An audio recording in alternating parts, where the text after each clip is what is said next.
Komen dong gimana kabarnya di kolom chat. Semoga sehat semua, baik ya, sehat. Oke, pengen tahu dong lokasinya teman-teman pada di mana nih? Ada yang di Jakarta kah? Ada yang mungkin di luar kota?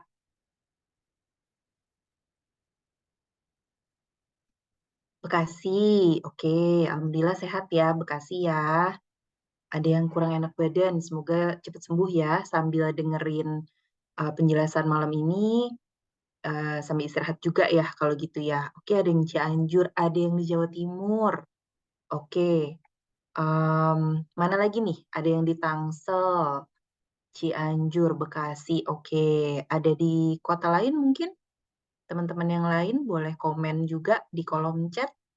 Bengkulu, wah ternyata ada yang dari em, luar pulau. Jambi, oke, Depok.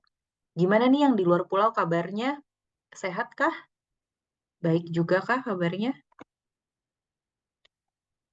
Jawa Timur, sehat ya. Yang di luar pulau, oke. Alhamdulillah ya, sehat ya.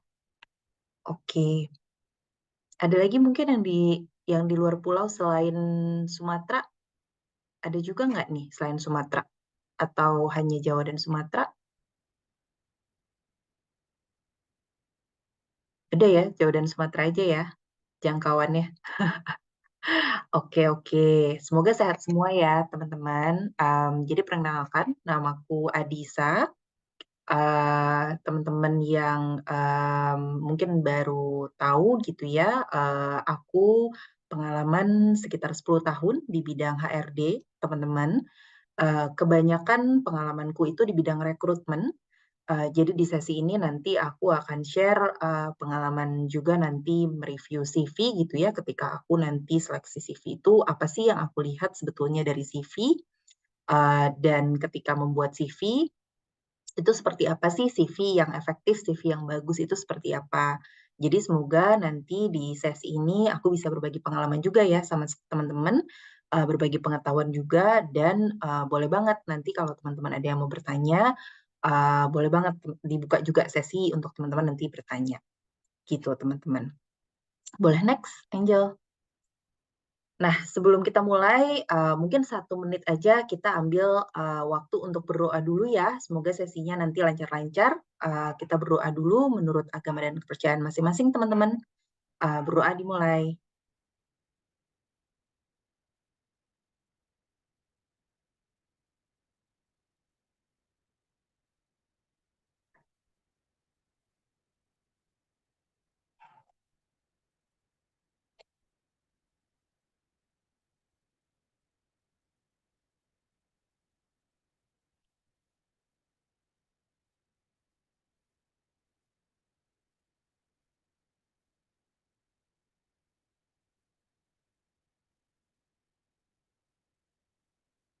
Oke, udah selesai, teman-teman. Udah siap ya untuk belajar ya malam ini ya. Jadi yang akan kita pelajarin, teman-teman, ada beberapa hal malam ini. Pertama, kita akan bikin gimana sih cara bikin CV kita sendiri gitu ya. Yang pasti hal-hal apa aja yang penting ada di CV gitu ya. Poin-poin apa, misalnya biodata kita, kontak diri, pendidikan gitu ya, pengalaman kerja kita, deskripsi apa namanya, deskripsi pengalaman kerja, kemampuan diri, deskripsi singkat tentang diri, struktur penulisan CV, juga apa sih yang baik gitu. Karena kadang-kadang kita bingung, apa sih yang perlu dimasukkan ke CV, apa sih yang sebenarnya nggak penting dimasukkan ke CV. Jadi itu juga yang akan kita bahas di sesi hari ini. Nah, selama sesi berlangsung, nanti memang akan ada sesi tanya jawab dan akan ada sesi latihan juga. Tapi kalau teman-teman mau tanya, boleh banget nanti teman-teman ketik di kolom chat ya, selama penjelasan aku gitu. Boleh next, Angel. Oke, nah mungkin teman-teman di sini ada yang sudah pernah membuat CV sebelum sesi ini gitu ya. Mungkin sudah pernah melamar kerja sebelum ikutan sesi ini, bahkan mungkin ada yang sudah bekerja gitu ya sebelumnya. Kita sharing-sharing dulu ya, teman-teman ya. Ada yang udah pernah belum nih sebelumnya? Boleh next, Angel. Nah, selama 3 sampai 6 bulan terakhir deh, ada yang sudah pernah mengirimkan lamaran kerja belum? Dan berapa banyak sih lamaran kerja yang sudah pernah kamu kirimkan? Coba aku pengen tahu dulu nih teman-teman di sini. 3 sampai 6 bulan terakhir deh gitu ya, berarti tahun lalu gitu ya. Tahun lalu sebanyak apa sih teman-teman mengirimkan lamaran kerja atau ada yang udah pernah bikin CV belum? Jadi aku pengen tahu juga pengetahuan teman-teman dalam membuat CV sejauh apa. Mungkin ada yang pernah bikin CV-nya lihat template di internet gitu ya, atau mungkin dibantu teman, atau mungkin udah tahu nih bikin sendiri gitu. Boleh dong komen di kolom chat, atau mungkin ada yang mau open mic juga boleh. Yuk, komen yuk. Ada yang udah pernah bikin CV kah? Boleh di kolom chat kalau sudah pernah. Sudah pernah, sudah. Oke, ini sudah ada 3 orang, 4 orang. Oke, oke, sudah pernah ya, lumayan ya. 6 orang, oke, lumayan. Oke, ini berarti sudah bekerjakah? Ini maksudnya hanya baru mengirimkan lamaran saja kah? Atau sudah sampai bekerja, teman-teman? Coba baru mengirim ya. Oke, baru mengirim-ngirim ya. Jadi baru mengirim-ngirim ya tahun lalu ya. Oke. Oke, baru ngirim-ngirim ya, teman-teman ya. Oke, baru kirim-kirim ya. Sip, baru kirim-kirim lamaran ya. Oke, boleh next, Angel. Nah, dari banyaknya lamaran yang teman-teman kirim nih, ada panggilan nggak, teman-teman? Udah ada panggilan belum sejauh ini? Di 6 bulan terakhir, coba. Ada. Wah, hebat nih, udah ada. Sudah, mantap. Oke, berarti sudah ada yang nyangkut ya, teman-teman ya. Sudah, sip. Oke, sudah. Nah, nanti mungkin bisa bisa sharing juga. Berarti sebenarnya CV-nya sudah oke ya, cara membuat CV-nya ya. Kalau gitu ya, sudah bisa juga nanti ketika mungkin latihan bikin CV, teman-teman yang sudah dapat panggilan kerja sebetulnya sudah cukup paham ya cara membuat CV yang baik seperti apa. Jadi nanti mungkin bisa sharing ke teman-teman yang masih bingung nih dalam membuat CV seperti apa. Oke, sip, sip. Boleh lanjut, Angel. Nah, untuk tadi nih yang udah coba-coba melamar kerja, teman-teman itu biasanya melamar kerja biasanya pakai apa? Apakah langsung ke website perusahaannya gitu ya? Jadi teman-teman udah tahu nih website perusahaannya apa, lalu langsung lamar ke situ atau ke job portal, jadi cari di Jobstreet kah gitu ya, di Kaliber kah, banyak ya job portal gitu ya.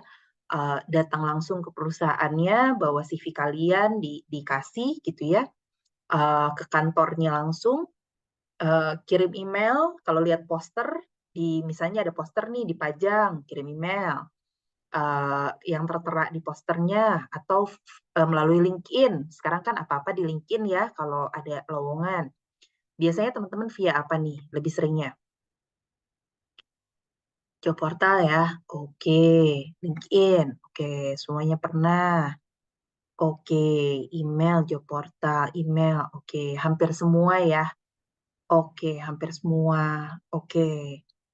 Oke, jadi sudah familiar ya teman-teman untuk menggunakan job portal, website, email, bagus-bagus. Karena ini yang memang paling sering digunakan sekarang dan paling modern juga sebetulnya dalam mengirimkan CV teman-teman. Sudah tidak apa ya, sudah tidak zaman sebetulnya untuk datang langsung ke perusahaan gitu ya, untuk di print CV-nya, dibawa langsung ke perusahaan itu sudah tidak zaman. Mungkin masih ada, tapi sudah tidak terlalu sering perusahaan yang seperti itu. Jadi lebih banyak HRD yang meminta CV-nya itu dikirimkan melalui email gitu. Jadi masih ada HRD yang misalnya menempelkan poster lowongan kerja di depan kantornya, tapi tetap CV-nya dikirimkan melalui email gitu, atau melalui job portal paling sering, LinkedIn itu paling sering juga, website perusahaan gitu ya, tapi pasti melalui email atau melalui online gitu ya, melalui internet. Jadi tidak di-print dan dikirimkan gitu, karena kita sudah paperless gitu ya sekarang, teman-teman zaman sekarang. Kalau dulu kan HRD itu kantornya atau ruangannya isinya kertas semua, isinya CV gitu ya. Kalau sekarang kita sudah mengurangi itu. Jadi kita udah nggak ngumpulin CV-nya karyawan lagi, semuanya ada di komputer, semuanya ada di email gitu. Jadi semuanya sudah paperless, teman-teman. Gitu. Boleh next, Angel. Nah, ada kendala nggak? Maksudnya dari sisi teman-teman nih, sebagai pelamar gitu ya, ketika teman-teman melamarnya dengan cara online ini, menurut teman-teman ada kesulitan nggak ya gitu? Misalnya dalam membuat CV, ketika melamar melalui online ya, apakah itu job portal atau LinkedIn atau apapun yang tadi website perusahaan, ada kesulitan nggak sejauh ini atau lebih mudah sebetulnya teman-teman? Karena kan gratis juga ya, nggak perlu di-print ya. Lebih mudah atau ada kendala nih sebetulnya? Boleh komen di chat teman-teman.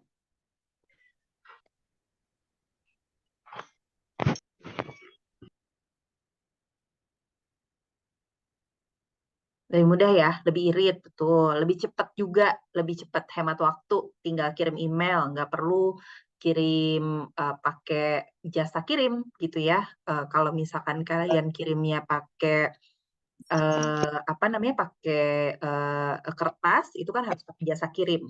Itu kan butuh waktu juga. Jadi tidak memakan waktu pengiriman.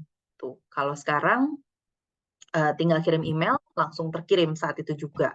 Jadi satu lebih hemat waktu dan hemat biaya sebetulnya gitu. Dan lebih lebih memudahkan karena kan kalian bikin CV-nya pun betul-betul langsung di komputer, dikirimkannya via via komputer juga gitu. Nah, nggak ada info lebih lanjut terkait status lamaran. Oh iya ya, betul juga. Jadi nggak ada info update-nya ya. Kalau misalnya apply ke perusahaan, itu mau langsung ataupun online sama aja sebetulnya ya. Kalau itu tergantung dari HRD-nya, apakah mereka update atau enggak gitu ya. Kadang kalau secara online biasanya ada email ini biasanya ada rejection email kalau misalnya kalian tidak diterima, teman-teman. Gitu. Jadi untuk yang CV-nya sudah diterima, itu ada automatic reply atau ada automatic balasan gitu ya. Jadi ada balasan otomatis, CV kalian sudah diterima. Terima kasih, akan kami proses. Biasanya gitu. Nah, kalau misalnya CV kalian tidak diterima, misalnya karena tidak memenuhi standar atau tidak memenuhi kualifikasi, biasanya juga akan ada balasan otomatis, jadi rejection otomatis bahwa tidak dilanjutkan gitu. Biasanya ada juga email yang seperti itu. Jadi itu biasanya tergantung dari perusahaannya masing-masing sih, gitu. Kalau untuk status lamaran tergantung perusahaannya masing-masing, teman-teman. Gitu. Boleh next, Angel? Oke, nah kalau waktu dulu aku nih melamar kerja, aku dulu melamar kerja dari zaman masih paper, masih pakai paper sama sudah paperless, teman-teman. Jadi zaman aku melamar kerja itu zaman masih job fair, kalau teman-teman ingat ya. Sekarang juga mungkin masih banyak ya job fair ketika kita bawa CV, terus kita kasih CV-nya ke booth-booth perusahaan gitu. Nah, sampai kalau sekarang booth perusahaan pun lebih memilih kita kirim email sebetulnya, nggak ngumpulin CV di tempat, atau kita isi formulir di laptopnya mereka gitu. Jadi mereka nggak bawa-bawa CV. Nah, kalau dulu, zaman aku dulu mungkin ya lebih dari 10 tahun yang lalu gitu ya, itu masih ngasih CV tuh gitu. Jadi yang diseleksi betul-betul CV kertas gitu. Dan itu sangat nggak efektif sekali gitu. Bisa aja CV kita jatuh, nggak kebaca gitu ya. Jadi benar-benar apa namanya kalau dulu nggak efektif sebetulnya dengan CV yang di print. Nah, ketika dulu ngelamar kerja itu lumayan ini ya lumayan beda dengan sekarang. Kalau sekarang melamar kerja itu banyak pertimbangan yang berbeda dengan dulu teman-teman. Kalau sekarang fresh grad misalnya gitu ya, yang membedakan ini poin nanti aku akan share-share pengalaman yang lain ya. Tapi sebagai HRD, kalau sekarang itu kita tidak terlalu melihat hanya IPK. Tergantung perusahaan ya, teman-teman. Tapi kalau HRD itu zaman sekarang, apalagi perusahaan-perusahaan startup misalnya, tidak hanya melihat IPK, tapi melihat juga apa sih yang kalian lakukan di organisasi ketika kalian kuliah misalnya. Itu juga sekarang dipertimbangkan. Jadi tidak hanya, harus IPK-nya apa namanya tinggi sekali gitu ya, tidak selalu seperti itu. Tapi apa yang kalian lakukan di organisasi, misalnya kalian aktif di himpunan, apa namanya pernah jadi misalnya ketua acara apa atau bahkan ketua himpunan misalnya, itu akan sangat dipertimbangkan, itu akan jadi poin plus gitu. Nah, kalau dulu mungkin harus universitas yang top tier di Indonesia gitu ya, yang mungkin dilihat oleh HRD. Kalau sekarang nggak selalu itu gitu ya, tapi misalnya kalian sudah pernah magang, itu juga jadi poin plus gitu, yang bisa kalian mention di CV kalian. Nah, hal-hal seperti itu yang membedakan.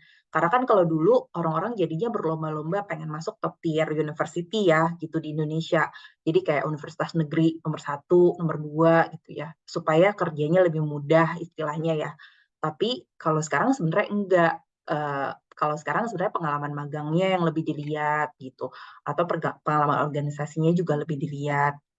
Bedanya mungkin itu sih dulu dan sekarang gitu. Nah, sekarang pengalaman magang itu banyak banget kan teman-teman, apalagi startup-startup itu sekarang banyak banget buka opportunity untuk magang, di mana itu bisa banget dimasukin ke CV-CV teman-teman gitu, dan itu menjual banget sebenarnya gitu ya, untuk bisa kalian tawarkan lah sebagai pengalaman tambahan, menambah skill juga. Em, itu sih teman-teman mungkin yang bisa aku share ya sekarang dulu ya. Nanti aku bisa share lebih. Boleh next, Angel? Nah, menurut teman-teman nih, hal-hal apa aja yang membuat CV teman-teman nggak lolos seleksi?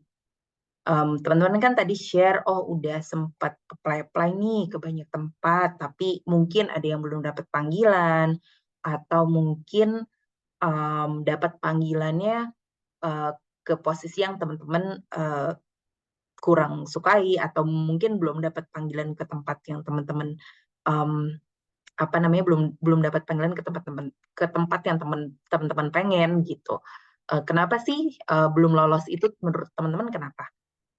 Ada yang mungkin tahu nggak? Apakah dari CV-nya mungkin atau dari apa nih? Dari pengalamannya mungkin? Isinya, isi apa nih? Oke, tidak sesuai kualifikasinya. Bisa jadi ya, benar. Oke, oke, CV-nya nggak relevan. Ada lagi pengalamannya nggak relevan. Ya, oke. Tidak sesuai kualifikasinya. Oke. Posisinya terisi penuh. Bisa jadi juga, betul, betul. Ada lagi kemungkinan lainnya? CV-nya nggak terseleksi, apalagi?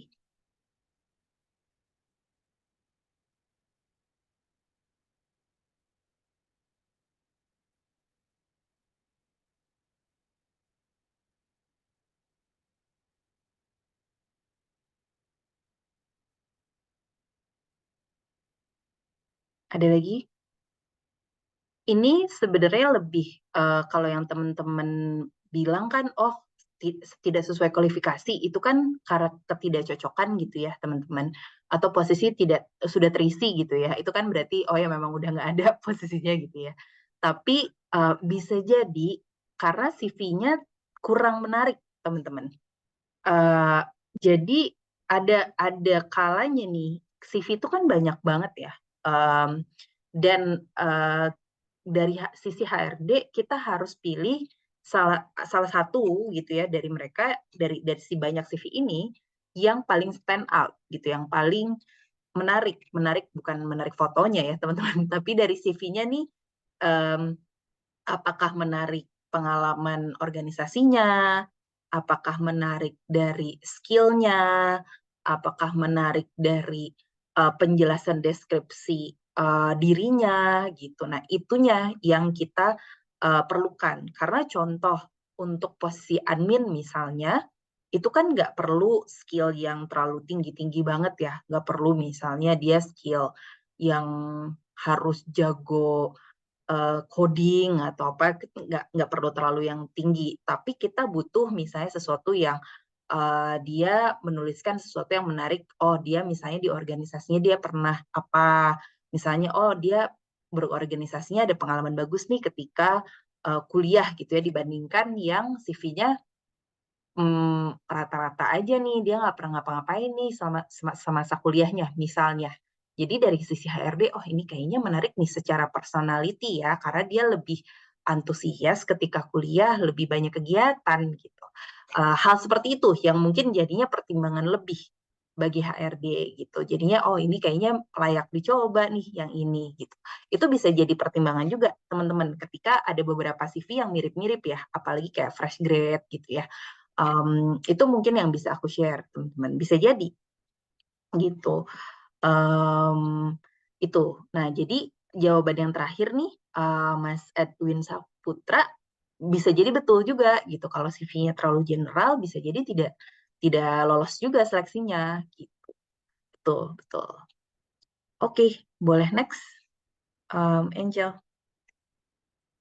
Nah, kalau teman-teman jadi rekruter atau jadi HRD gitu ya, kira-kira teman-teman akan pilih yang mana dari kedua CV yang ada di sini? Yang kiri atau yang kanan? CV-nya Adelina atau CV-nya Dora nih, teman-teman. Dan kenapa gitu? Jadi kalau pilih Adelina, kenapa? Kalau pilih Dora, kenapa? Di kolom chat coba komen.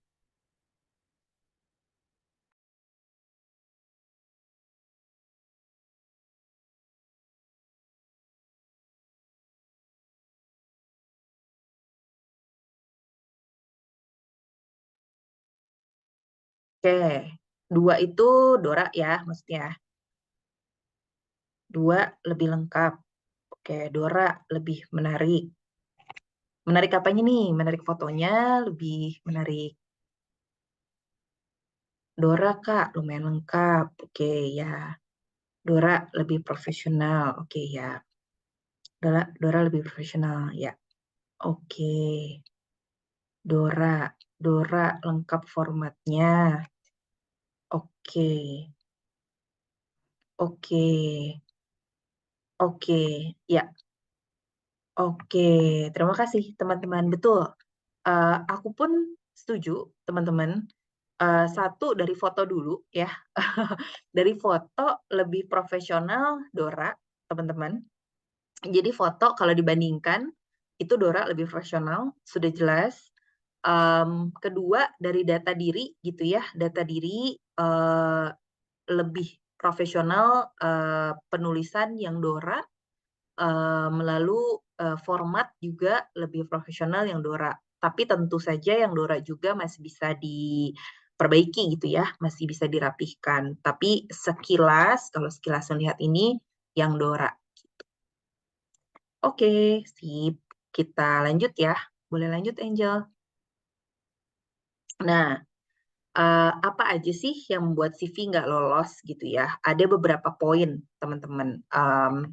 tentu saja tadi juga salah satu poinnya yang sudah aku mention gitu ya, bisa jadi kita harus memilih di antara beberapa CV yang mirip-mirip, sama-sama fresh grad gitu ya. Tapi secara format gitu ya, kalau yang tidak lolos itu adalah karena hal-hal berikut ini, teman-teman.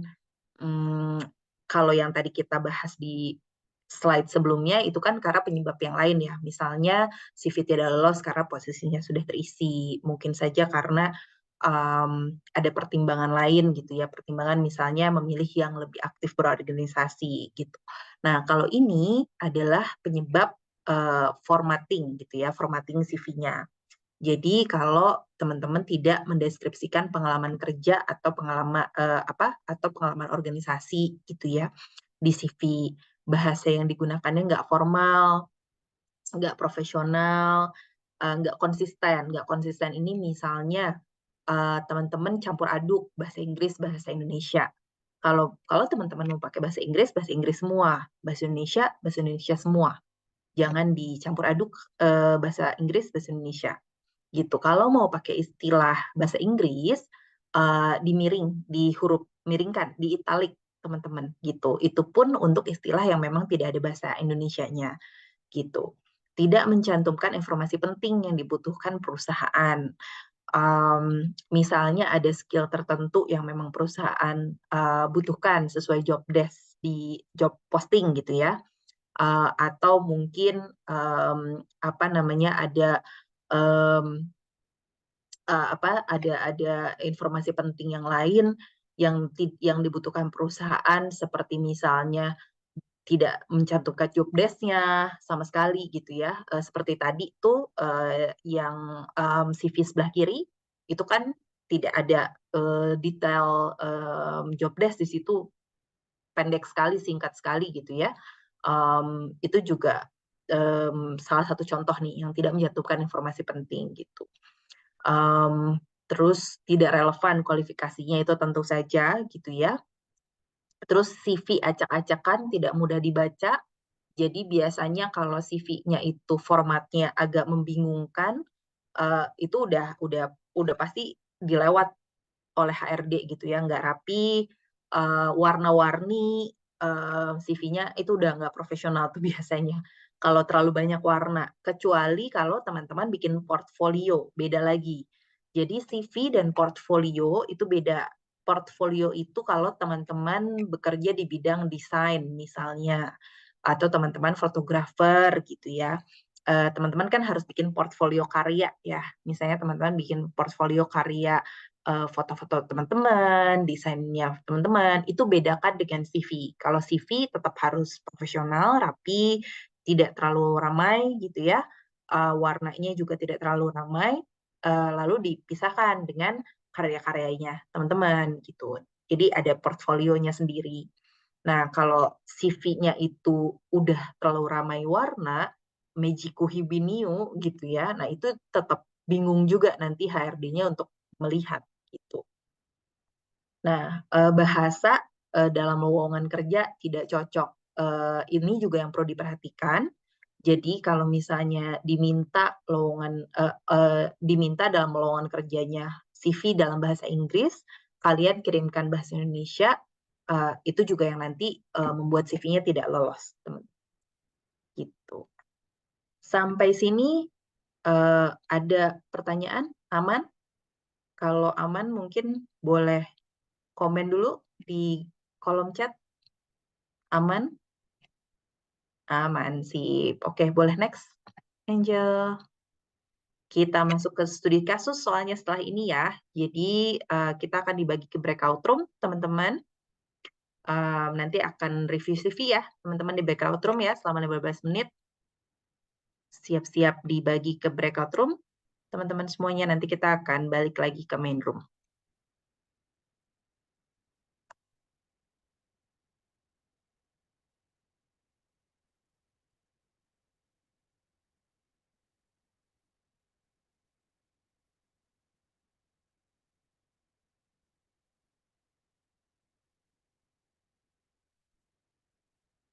Yuk, join breakout room ya, teman-teman.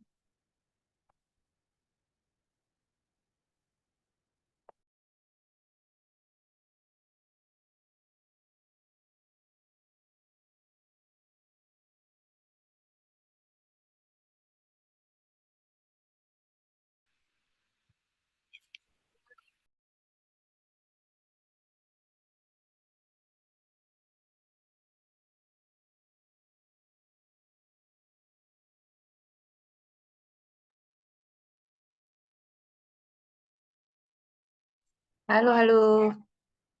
Gimana tadi mereview CV-nya, teman-teman? Coba ada yang mau share nggak? Mungkin salah satu perwakilan dari salah satu tim, ada yang mau open mic dari DCT. Coba dari DCT, ada salah satu yang mau share? Gimana tadi mereview CV-nya? Aku Kak. Ya udah. Boleh, boleh. Boleh, next slide, Angel. Coba, tadi dari CV tadi, menurut teman-teman DCT gimana?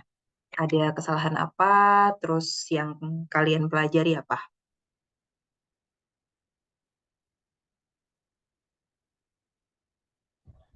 Dari DCT ya Kak? Ya, boleh. Salah satu dari DCT. Silakan. Oke, wait Kak.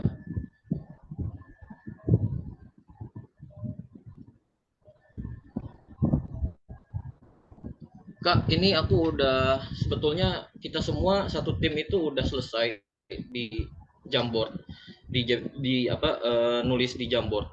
Dan kita semua itu udah nulis di ininya sih, Word-nya. Jadi aku izin share screen di Word-nya aja kali ya Kak. Perlu share screen nggak Kak? Sorry Kak. Nggak apa-apa, dibacain aja. Oh oke, dibacain aja ya. Bentar Kak.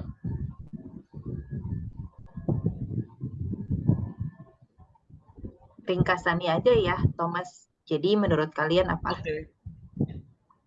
Oke, yang pertama itu lebih baik tidak melampirkan foto di CV, apalagi kalau CV-nya itu ATS. Terus yang kedua, sebaiknya mencantumkan LinkedIn berupa link LinkedIn di CV ATS tersebut.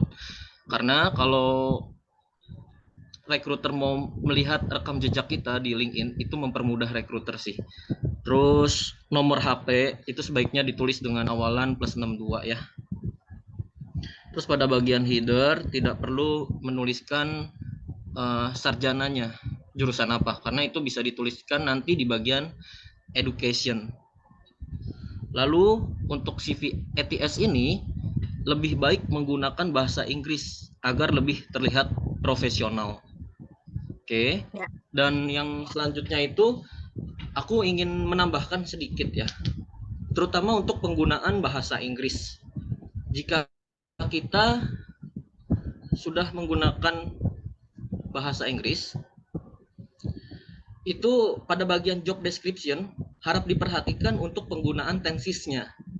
Apabila pengalaman kerja itu sudah terjadi di waktu yang telah berlalu atau kita sudah tidak bekerja lagi di tempat tersebut, maka tensisnya haruslah menggunakan past tense. Banyak dari kandidat Ya. yang lupa menyesuaikan tensisnya. Kebanyakan dari mereka masih menggunakan present continuous tense, yang mana kata kerja atau verbnya itu diikuti dengan akhiran ing. Contohnya yang seharusnya ditulis provided malah ditulis providing. Hal ini dapat Providing. Ya. menyebabkan Hmm. ya, hal ini dapat menyebabkan CV menjadi tidak maksimal atau tidak terbaca di ETS apabila melamar pada perusahaan yang sudah menggunakan sistem ETS untuk proses rekrutmennya. Oke, Seperti itu. betul. Terima kasih Ya, banyak ya, Thomas. Oke, sama-sama Kak. satu Boleh hal juga menambahkan? yang boleh, boleh, boleh. Iya. Iya, maaf motong sebelumnya Kak. Jadi Hmm. kemarin itu kesalahan yang paling banyak di kelompok kita itu adanya kesalahan, bukan kesalahan ya, kurangnya menuliskan job desk di pengalaman kerja. Jadi kayak mungkin job desk-nya itu hanya secara umum, jadi tidak dijelaskan secara khususnya itu kita ngapain aja saat di organisasi ataupun di saat bekerja. Terus kemudian ada juga kesalahan yang paling banyak itu di deskripsi itu lebih banyak menuliskan hal yang sebenarnya udah ada di bawahnya. Jadi seperti skill kan ada di bawah itu terkadang teman-teman saya juga itu menuliskan di deskripsi, padahal itu kan tidak perlu, jadi membuat deskripsinya itu terlalu panjang. Itu sih, Kak. Oke, terima kasih Yosea. Bagus banget tambahannya. Tadi sebenarnya tambahan yang dari Thomas terkait grammar itu oke banget karena bener banget HRD sebenarnya ngeliat dari cara kalian menulis grammar. Dengan kalian menulis grammar yang tepat, itu menunjukkan bahwa kalian itu mempunyai skill English yang bagus, teman-teman. Gitu. Kalau misalnya grammar kalian bahasa Inggrisnya berantakan gitu ya, grammar Englishnya berantakan, tapi misalnya kalian menulis, oh skill English kalian advance gitu ya, tapi grammar penulisan job desk kalian tidak betul, dari situ HRD juga bertanya-tanya, kok grammarnya masih berantakan? Padahal di situ kalian menulis, kalian mampu berbahasa Inggris gitu. Padahal penulisan bahasa Inggrisnya masih error-error gitu. Jadi di situ juga yang tadi sebetulnya betul Thomas sebutkan bahwa grammar perlu diperhatikan, teman-teman. Gitu. Banyak tools yang sekarang, ini tips teman-teman, banyak tools yang sekarang bisa membantu mengecek grammar gitu ya, baik itu di Words, baik itu di Gdocs. Coba teman-teman nanti bisa googling juga tools yang bisa cek grammar penulisan bahasa Inggris gitu, supaya kalian bisa cek penulisan grammar kalian sudah betul atau belum. Karena perlu, ini penting sekali, perlu di double check lagi apakah grammar job desk itu sudah betul, apakah ada yang salah gitu ya.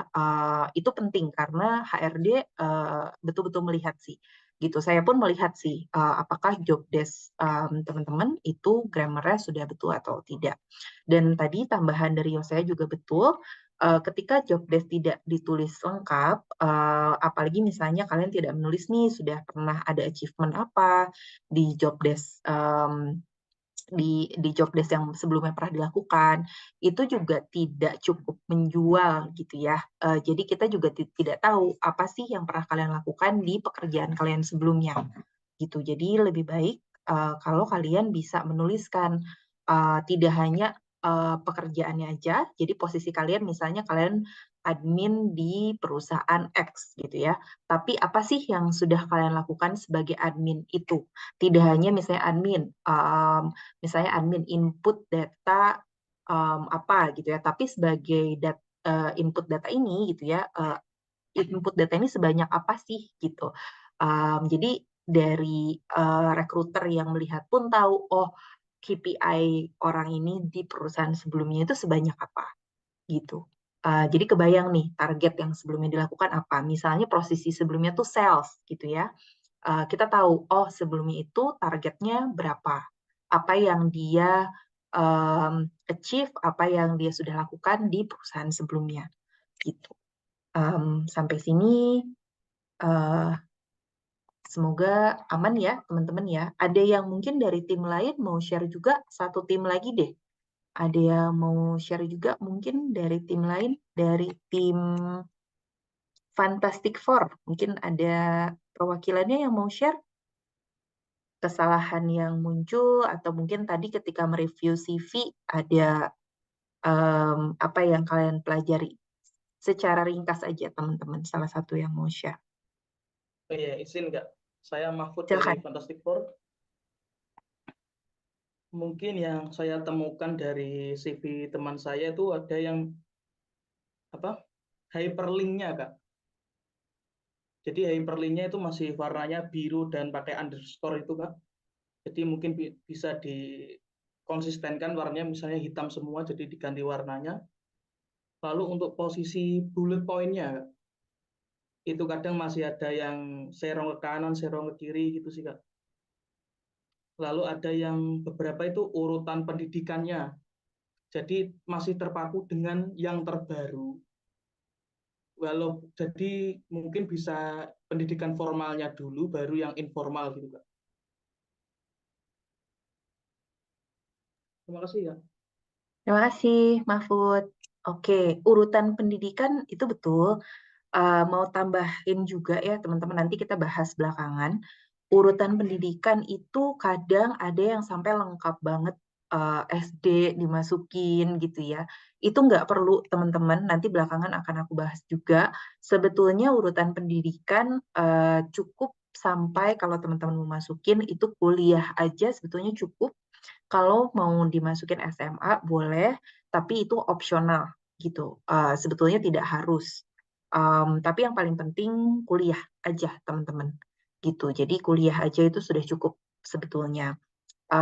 Kuliah dan pekerjaan, riwayat pekerjaan. Tapi kalau teman-teman mau masukkan SMA itu boleh, tapi selebihnya itu tidak perlu, betul-betul tidak perlu dimasukkan. Karena dari HRD pun tidak melihat sampai sejauh itu, gitu teman-teman. Oke, kita next, Angel. Terima kasih ya sharingnya teman-teman. Oke, kita mulai masuk ke materi ya, yang lebih jauh lagi. Oke, informasi data diri apa aja sih yang nggak terlalu penting dimasukkan ke CV?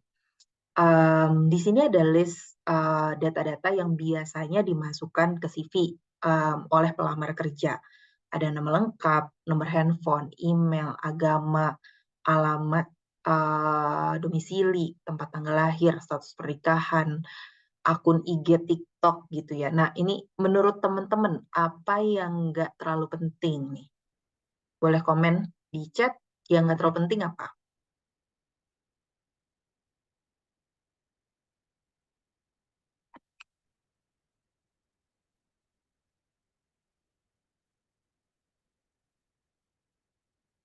Kirain akun IG penting nih zaman sekarang nih.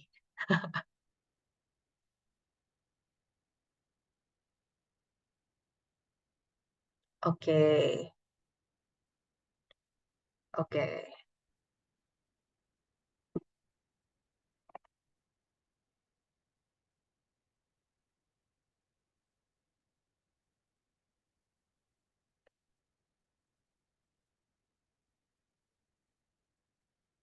oke. Ya, beberapa ada yang benar, dan ada yang kurang tepat juga. Tempat tanggal lahir itu sebenarnya masih perlu perlu dimasukkan gitu ya, karena kan itu cukup penting ya dari perusahaan untuk tahu nih usia gitu. Tapi yang tidak terlalu penting adalah agama, status pernikahan. Status pernikahan biasanya nanti akan ditanyakan ketika mengisi apa namanya, ketika pelamarnya sudah diterima bekerja. Jadi biasanya itu akan dibutuhkan ketika sudah akan masuk perusahaan gitu ya. Biasanya itu akan ngaruh ke penggajian gitu, ketika pembayaran pajak ke gaji gitu, itu akan ngaruhnya ke sana. Tapi untuk lamar kerja sih seharusnya tidak ngaruh ya. Jadi agama, status pernikahan itu tidak ngaruh, lalu pastinya sosial media itu nggak ngaruh gitu. Kecuali biasanya nih kadang-kadang untuk reference check ada yang bertanya sosial media gitu. Jadi untuk reference check itu ditanyakannya belakangan. Jadi tidak perlu teman-teman masukkan ke CV sebenarnya kalau untuk sosial media gitu. Nah, ini tips aja teman-teman untuk teman-teman yang lagi melamar pekerjaan, sosial media zaman sekarang itu akan dicek juga di reference check teman-teman gitu. Jadi kadang-kadang ada beberapa perusahaan yang akan cek sosial media gitu untuk reference checknya. Apakah misalnya sosial medianya, karena kan zaman sekarang lumayan ya apa namanya kebersihan sosial media itu dijaga oleh perusahaan. Apakah apa namanya postingannya itu berbau sara gitu ya dari si pelamar ini, karena walaupun memang sosial media itu bersifat pribadi, tapi apabila posisi-posisi tertentu yang cukup penting di perusahaan itu cukup mewakili nama baik perusahaan juga, jadi pasti sosial medianya dicek juga gitu. Nggak semua posisi kok teman-teman, nggak semua posisi, tapi ada posisi-posisi tertentu yang biasanya dicek juga sosial medianya gitu. Jadi ketika proses reference check ada beberapa perusahaan yang akan minta sosial media gitu. Ya, jadi tadi yang aku bilang tidak terlalu penting ya, itu adalah agama, status pernikahan, dan sosial media. Itu tidak perlu teman-teman masukkan ya di CV ya. Tuh. Boleh next, Angel. Oke, nah ini untuk email. Menurut teman-teman yang cocok dimasukkan ke CV email yang mana nih? Yang A, B, atau C? Yang B, oke. Oke, oke, oke. Sebenarnya menurutku ada dua jawaban. B betul, tidak salah ya. Tapi yang C juga ya betul, B dan C. B dan C. Yang C tidak tidak salah juga. Yang B itu karena dia pakai email perusahaan, teman-teman, gitu. Jadi kalau teman-teman statusnya masih bekerja di perusahaan, jangan memasukkan email perusahaan teman-teman, gitu. Jadi masukkanlah email pribadi ketika melamar pekerjaan, gitu. Masukkanlah email yang bersifat email pribadi. Jadi Gmail itu biasanya email pribadi. Kalau talennesia.com itu kan biasanya email kantor gitu ya, email perusahaan. Nah, tapi depannya itu lebih aman kalau yang polos gitu ya. Misalnya adisa@gmail.com gitu, atau ale@gmail.com, atau ale23@gmail.com. Nomornya jangan terlalu banyak misalnya gitu. Kalau mau dikasih nomor ya teman-teman gitu. Tapi lebih aman misalnya nama lengkap, misalnya nama lengkapnya alenesia@gmail.com gitu misalnya. Jadi nggak pakai nomor gitu, itu juga bisa. Tapi lebih baik email pribadi yang gmail.com, jangan email perusahaan. Karena mungkin kalau teman-teman mau pindah dari perusahaan lama ke perusahaan baru, tapi kasihnya email perusahaan lama, nanti kantor yang baru kan bingung loh, kok saya dikasih email perusahaan lama, nanti bos di kantor lamanya tahu dia lagi ngelamar, kan nanti bingung juga ya gitu, ketahuan mau pindah, kan kacau juga ya gitu. Jadi hati-hati juga ya teman-teman kasih emailnya gitu. Jadi harus ingat jangan kasih email perusahaan, tapi emailnya email pribadi gitu. Oke, boleh next Angel. Alamat, alamat yang mana nih? Atas atau yang bawah? Kalau alamat.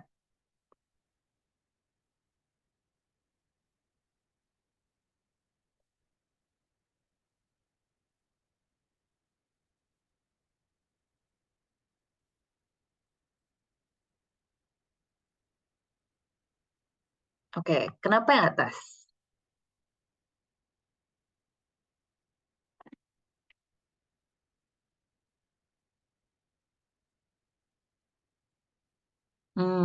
Oke. Ya, domisili saja, betul. Ya, oke.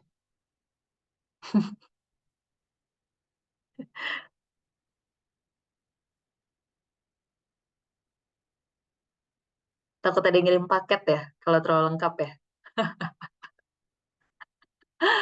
Oke, oke. Yang penting tahu kota domisilinya di mana ya. Oke, oke. Sip, boleh next Angel. Oke, next. Nah, kita bahas case ya, teman-teman ya. Tapi masih di sini, masih di main room. Kita nggak ke breakout room. Kita bahas dulu case-nya. Jadi ada case di mana Ale ini dia tinggalnya di Palangkaraya. Jadi tapi alamatnya itu di Pontianak. Nah, dia itu lagi cari kerja, posisi admin, tapi posisi admin ini nggak banyak nih di Palangkaraya gitu. Jadi kan dia lagi tinggalnya di Palangkaraya nih gitu. Dengan KTP-nya KTP Pontianak. Nah, pas dia lagi cari lowongan kerja, kebanyakan lowongan admin ini di Jakarta, Bandung, dan Surabaya. Lowongan kerjanya itu kebanyakan mewajibkan offline atau work from office gitu ya, di kota-kota tersebut, di kota Jakarta, Bandung, dan Surabaya. Ale sebenarnya nggak keberatan untuk merantau ke Jakarta, karena di Jakarta itu masih ada saudara-saudara dia gitu ya, masih ada temen juga yang kuliah di sana. Menurut teman-teman, supaya CV-nya Ale lebih ada kemungkinan besar dipilih gitu atau dipanggil interview, gimana nih? Oke, oke, ya, oke. Ada lagi ide yang lain?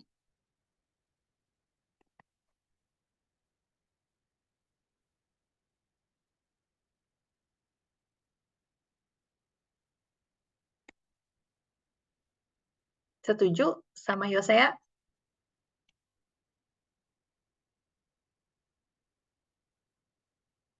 Setuju. Jadi langsung tulis aja ya, domisilinya Jakarta ya.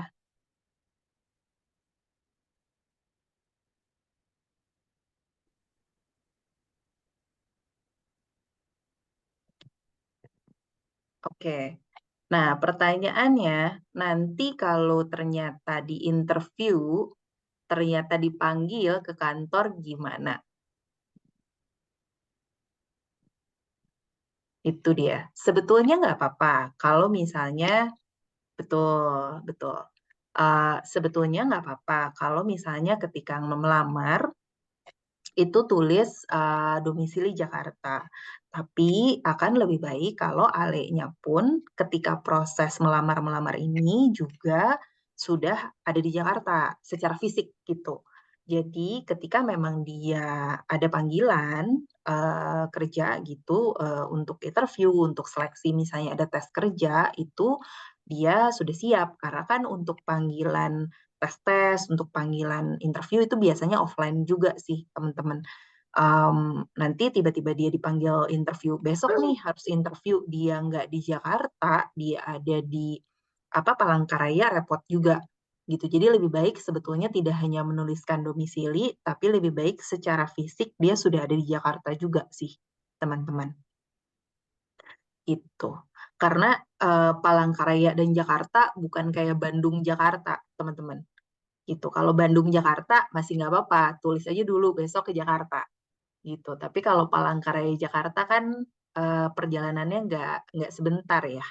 Gitu. Kalau misalnya Bandung Jakarta mungkin bisa tulis dulu, nanti tunggu ada panggilan baru berangkat. Tapi kalau misalnya atau mungkin Bogor Jakarta itu masih bisa. Bekasi Jakarta itu masih bisa ya gitu. Tapi kalau misalnya Palangkaraya Jakarta, sebetulnya lebih baik kalau selama melamar pekerjaan, apalagi kalau ada teman dan saudara ya, itu mungkin ikut dulu di rumah teman dan saudara selama proses melamar pekerjaan ini sih. Itu lebih aman. Gitu. Oke. Sip. Next, Angel. Sip.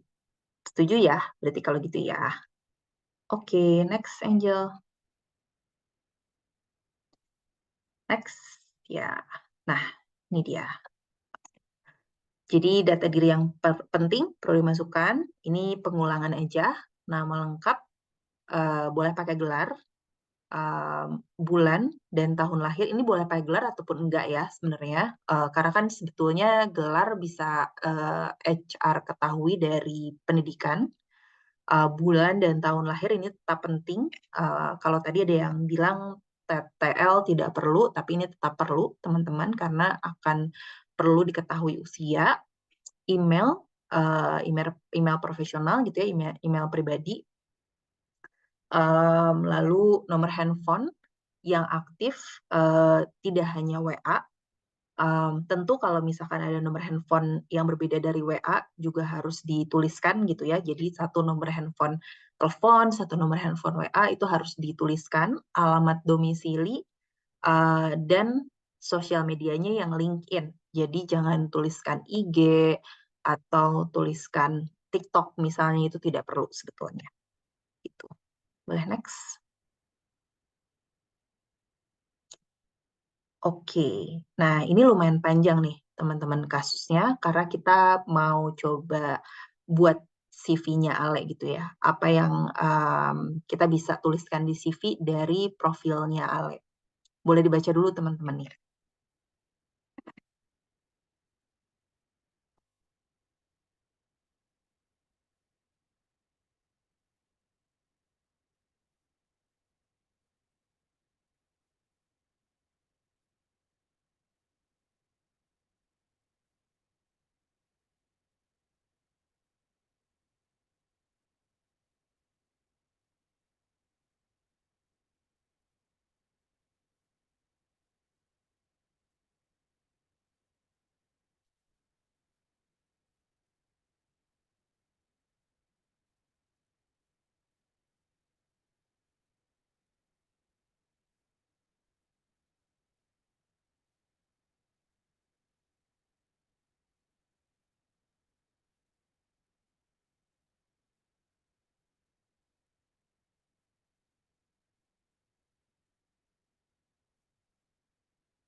Oke, boleh next Angel?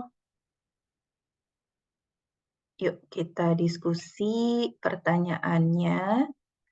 Gimana kita nanti akan menuliskan riwayat pendidikannya Ale dan hal-hal apa aja yang sebenarnya nggak perlu dimasukkan ke bagian pendidikannya Ale kalau dia pengen jadi seorang admin HR.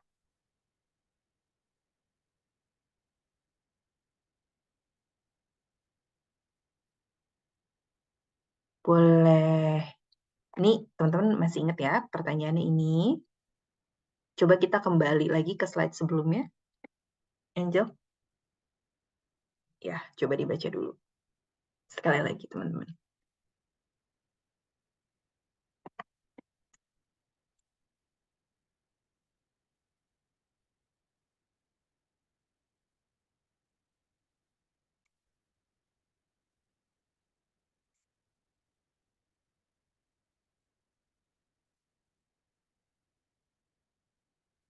Ya, boleh next, Angel. Next. Nah, jadi kalau misalnya kita mau tulis pendidikan gitu ya, pendidikan formal untuk tadi penjelasan yang Ale, kita bisa tuliskan untuk universitasnya Ale dan SMK-nya Ale. Universitasnya Ale kita tuliskan Universitas Indonesia, tahun Ale di universitas, tahun masuk sampai tahun keluar, jurusan dan konsentrasi, juga apa namanya IPK-nya Ale gitu ya. Lalu apa namanya kita bisa tuliskan mata kuliah yang relevan. Ini sepertinya IPK yang ditulis di sini sama yang tadi di ininya nggak sama deh. Tadi kayaknya 3,6 ya. Di sini 3,75. Oke. Terus kita bisa tuliskan mata kuliah yang relevannya apa. Karena kan tadi juga ditulis tuh ada mata kuliah psikologi apa namanya psikologi industri, psikologi organisasi gitu. Nah, kita bisa tuliskan juga apa namanya psikologi industri di situ. Terus mata kuliah yang relevannya apa? Kita bisa tuliskan. Karena kan tadi kalau misalkan teman-teman lihat di penjelasan yang awal ada beberapa mata kuliah yang ditulis, ada manajemen SDM, psikodiagnostik interview dan sebagainya gitu ya. Nggak perlu semuanya dituliskan, tapi hanya dituliskan yang relevan aja seperti manajemen SDM dan psikodiagnostik interview. Karena tadi kan kalau nggak salah ada yang lain-lain ya, metodologi penelitian dan sebagainya. Nah, itu nggak perlu dituliskan. Lalu untuk SMK-nya juga nggak perlu dituliskan semua, hanya mata pelajaran yang relevannya aja. Kalau nggak salah tadi juga ada apa namanya ada pelatihan-pelatihan yang sampai hipnoterapi gitu ya. Itu nggak perlu dituliskan juga gitu karena nggak relevan juga sama posisi admin yang Ale minati gitu. Karena nggak akan dilihat juga sama HRD-nya gitu karena kan nggak dibutuhkan di posisi admin gitu. Nah, lalu next Angel.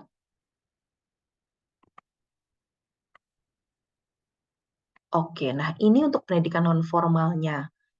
Seperti tadi yang aku sampaikan, sebenarnya untuk skill seperti hipnoterapi yang tidak akan dibutuhkan di posisi admin itu nggak perlu dituliskan, tapi tuliskan pelatihan-pelatihan yang relevan gitu ya, seperti admin personalia, lalu Excel statistika dasar, itu yang akan dilihat juga nanti sama HRD-nya.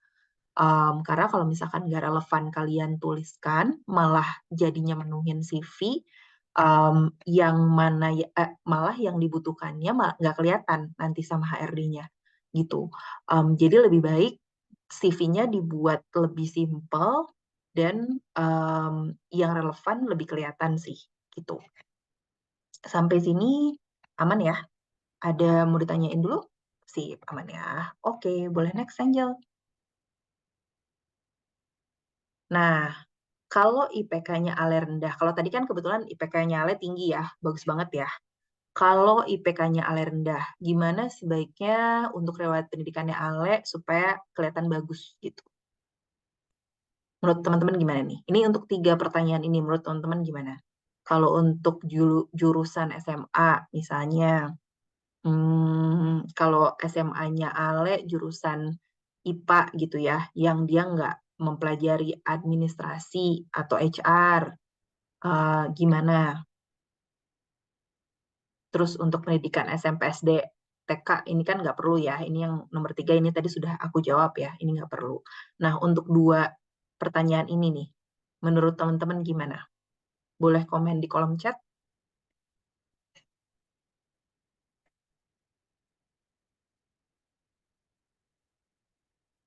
Kalau IPK rendah untuk yang kuliah, lalu kalau SMA-nya jurusannya nggak terkait, itu gimana? Menurut kalian? Tipsnya?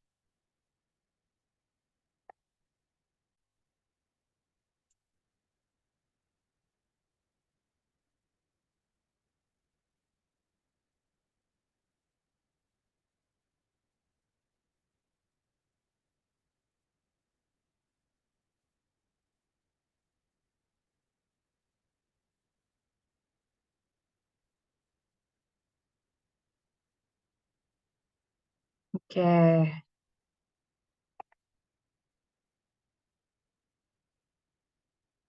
oke.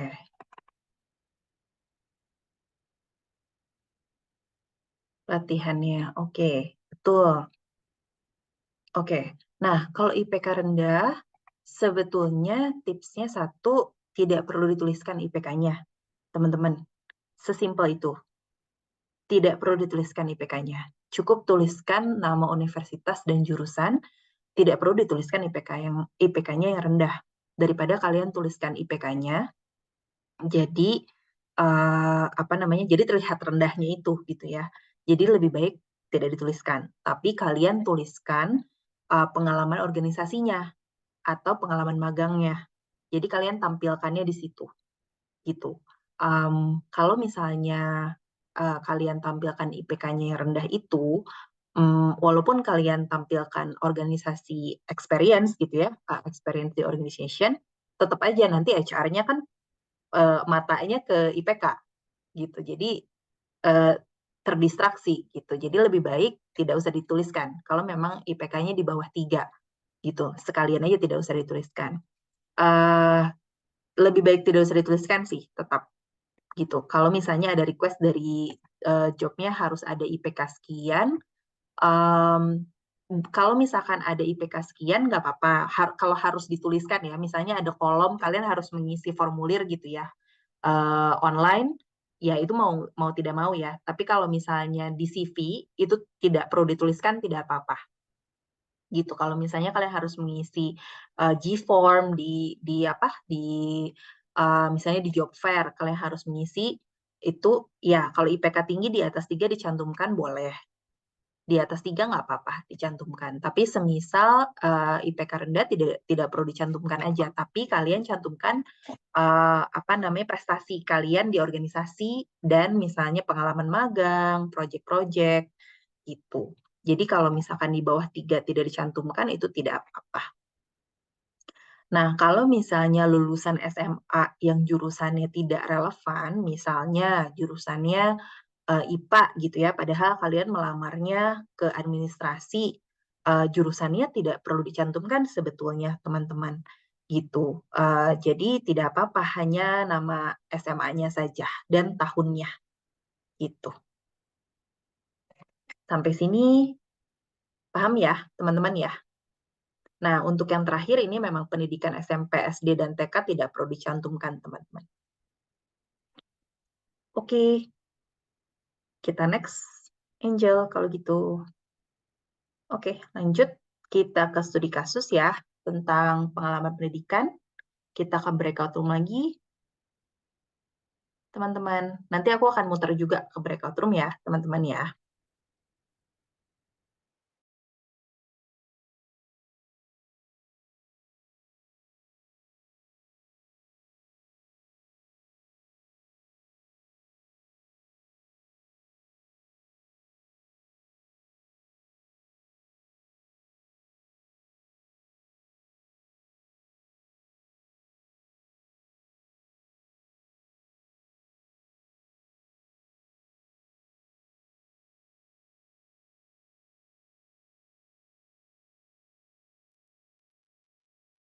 Halo, halo. Gimana tadi di breakout room ya? Kayaknya waktunya kurang lama ya, teman-teman ya.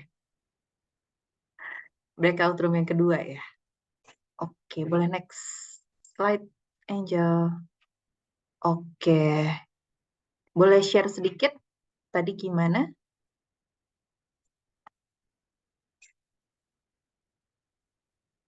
Sebelum kita masuk ke pengalaman kerja atau pengalaman organisasi, untuk pendidikan formal dan non-formal tadi ada masih bingung-bingung kah teman-teman? Atau sudah cukup jelas? Kalau ada yang masih bingung boleh tanya di kolom chat.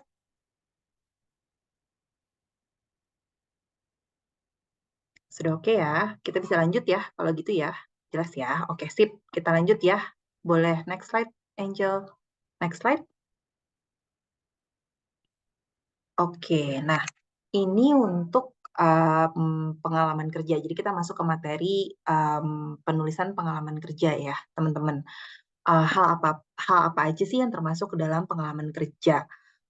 Ada magang sekolah atau magang kuliah gitu ya, project dengan dosen, membuat usaha sendiri, volunteer non-profit, freelance, part-time, karyawan kontrak atau tetap. Menurut teman-teman mana aja nih yang termasuk ke kriteria pengalaman kerja yang perlu dituliskan di CV? Coba boleh komen di kolom chat. Magang sekolah, oke.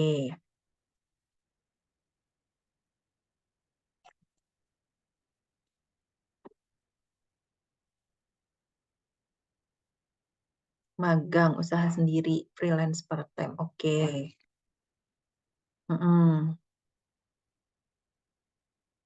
Oke, ya, oke. Oke, sebenarnya teman-teman, kalau misalnya untuk pengalaman kerja yang sangat relevan ditulis untuk pengalaman kerja adalah karyawan kontrak atau tetap, itu nomor satu gitu ya. Jadi yang disebut pengalaman kerja adalah yang ini gitu ya. Kalau kalian sudah pernah bekerja sebagai karyawan kerja, karyawan kontrak atau tetap, pastinya. Terus kalau misalkan kalian pernah kerja sebagai freelance atau part-time gitu ya, itu kedua. Volunteer non-profit juga gitu ya.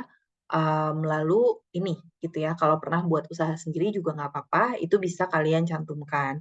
Nah, kalau misalkan yang ini, itu sebetulnya kalian bisa masukkan ke apa namanya pengalaman dari organisasi yang kalian pernah lakukan di kampus gitu. Karena kalau misalnya kalian misalnya pernah magang selama contohnya kalian pernah pengalaman ada project dengan dosen nih selama berorganisasi di kampus gitu ya, itu nanti bisa dicantumkan karena kan ini berkaitan dengan universitas kalian gitu. Nah, magang sekolah atau magang kuliah itu juga terkait dengan biasanya mata kuliah tertentu gitu. Nah, ini juga part dari apa namanya kuliah gitu ya, part dari organisasi perkuliahan gitu.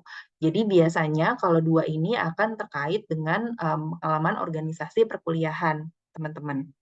Berbeda dengan yang ini ya, kalau ini kan di luar dari pendidikan formal sebetulnya. Nah, kalau yang dua ini biasanya masih terkait dengan either itu skripsi gitu ya, either itu apa namanya mata kuliah yang diwajibkan oleh kuliah biasanya. Karena kalau magang sekolah atau magang kuliah biasanya kan ada formulir dari kuliah juga yang harus diisi oleh teman-teman gitu ya, harus dipenuhi juga untuk mata kuliah nilai mata kuliahnya. Nah, itu biasanya masih part dari organisasi perkuliahan sih teman-teman gitu. Nah, tapi untuk pengalaman kerja yang betul-betul termasuk pengalaman kerja kriterianya itu adalah yang ini sih teman-teman. Gitu. Yang 4 ini sebetulnya. Gitu. Oke, ada yang tanya nih, Ahmad, kalau fresh graduate apakah ditulis di CV pengalaman kerja? Nah, fresh graduate ini yang ditulis sebagai pengalaman kerja, nggak apa-apa untuk pengalaman organisasinya, Ahmad, gitu. Jadi misalnya nih, Ahmad fresh graduate, artinya fresh graduate itu kan baru banget lulus gitu ya, artinya fresh graduate itu kan artinya adalah baru banget lulus kuliah. Nah, selama perkuliahan, apa saja sih yang Ahmad sudah lakukan? Apakah Ahmad pernah bergabung di himpunan mahasiswa misalnya, atau Ahmad sudah pernah magang selama kuliah, atau Ahmad pernah ada proyek dengan dosen, atau Ahmad pernah misalnya melakukan volunteer, atau Ahmad pernah melakukan bergabung dengan organisasi-organisasi selama kuliah. Nah, kegiatan-kegiatan itu bisa dituliskan di CV-nya gitu. Jadi jangan dituliskan fresh graduate gitu ya, tapi dituliskan organisasi apa yang pernah Ahmad gabung atau kegiatan apa saja yang Ahmad pernah lakukan gitu. Boleh next, Angel. Nah, hal apa saja yang tidak perlu dituliskan di bagian pengalaman kerja? Coba kalau dari sini apa yang tidak perlu dituliskan? Ada nggak yang tidak perlu dituliskan dari sini? Atau perlu semua nih teman-teman menurut kalian dari list ini?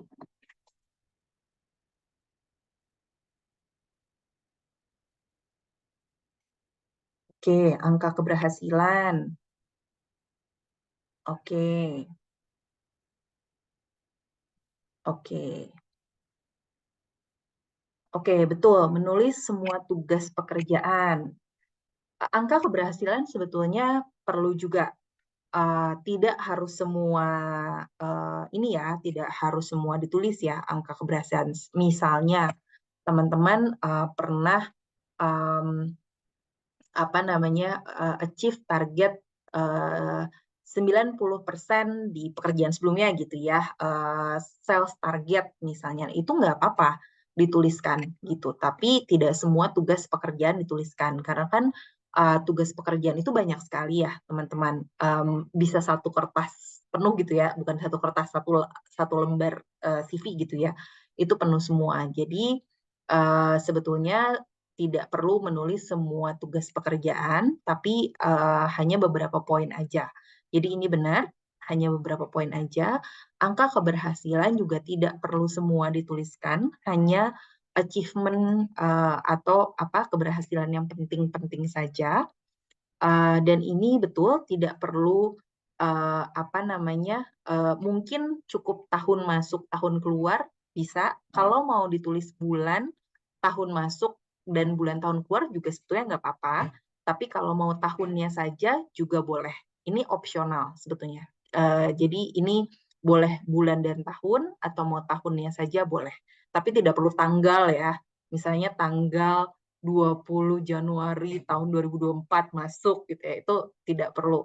Jadi cukup bulan tahun atau tahunnya saja itu cukup gitu. Jadi tidak perlu terlalu lengkap dengan tanggal ya teman-teman. Tapi nama perusahaan itu pasti perlu, posisinya itu pasti perlu. Boleh next Angel? Oke, nah ini kita pilih-pilih CV lagi ya teman-teman ya. Untuk CV di layar yang kiri dan yang kanan, menurut teman-teman mana yang akan dipilih rekruter nih? Yang kiri atau yang kanan? CV-nya Alamsyah atau CV-nya Dora? Coba dilihat dulu nih.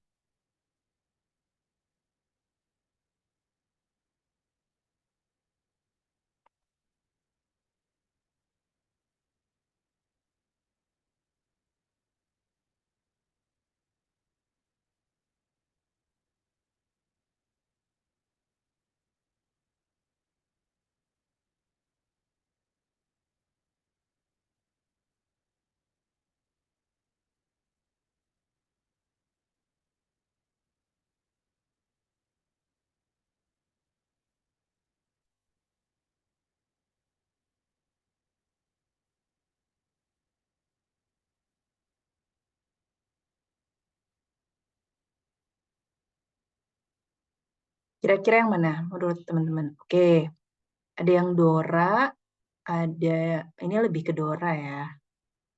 Oke, ada bagian deskripsi diri. Oke. Oke. Oke. Tapi kalau teman-teman ngeh, yang kanan itu typo. Karena di atasnya Dora Diana, tapi deskripsinya Nadia.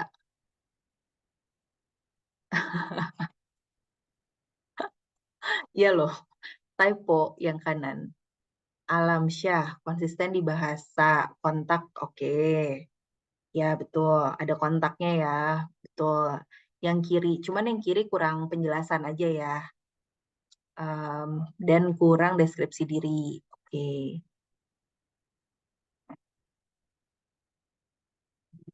oke,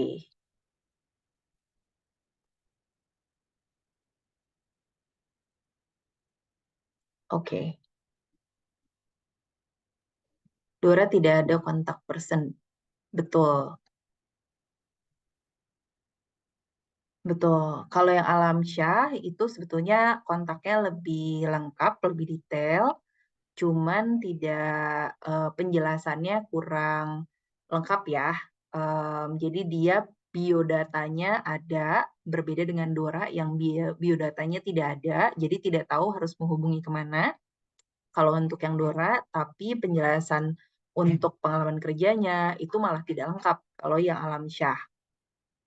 Kalau yang Dora penjelasannya bagus, tapi kita tidak tahu mau hubungi Dora kemana gitu ya. Jadi sebenarnya dua-duanya nggak dipilih juga sih sama rekruter gitu ya. Kalau jadi rekruter ada kurangnya juga ya dua-duanya ya. Oke, kita next ya Angel ya. Oke, oke, next Angel. Ya, nah ini untuk menulis pengalaman kerja teman-teman. Karena kan tadi sebenarnya yang Dora sama Alamsyah masih ada minusnya juga ya. Yang kiri dan kanan masih ada kurangnya. Apa sih tips yang bagus gitu ya untuk menulis pengalaman kerja? Satu, pengalaman kerja yang dilihat itu sebenarnya yang relevan ya teman-teman, itu udah pasti relevan dengan posisi yang dilamar, dan menggunakan angka hasil pencapaian gitu ya. Jadi HRD itu tahu apa sih yang sudah kalian lakukan di perusahaan sebelumnya.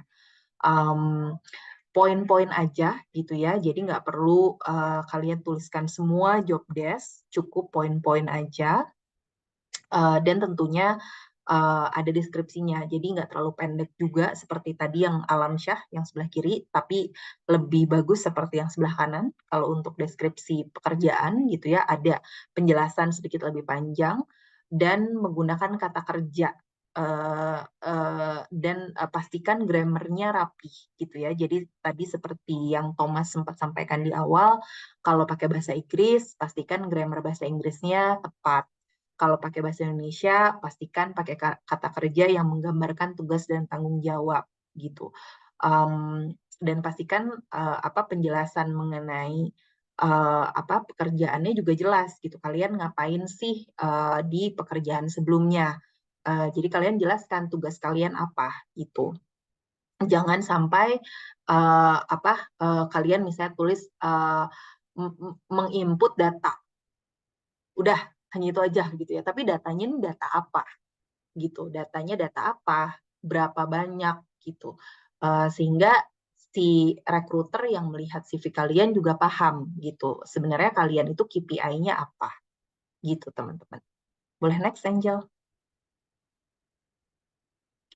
Manakah yang harus ditulis lebih dulu teman-teman? Pengalaman organisasi atau pengalaman kerja?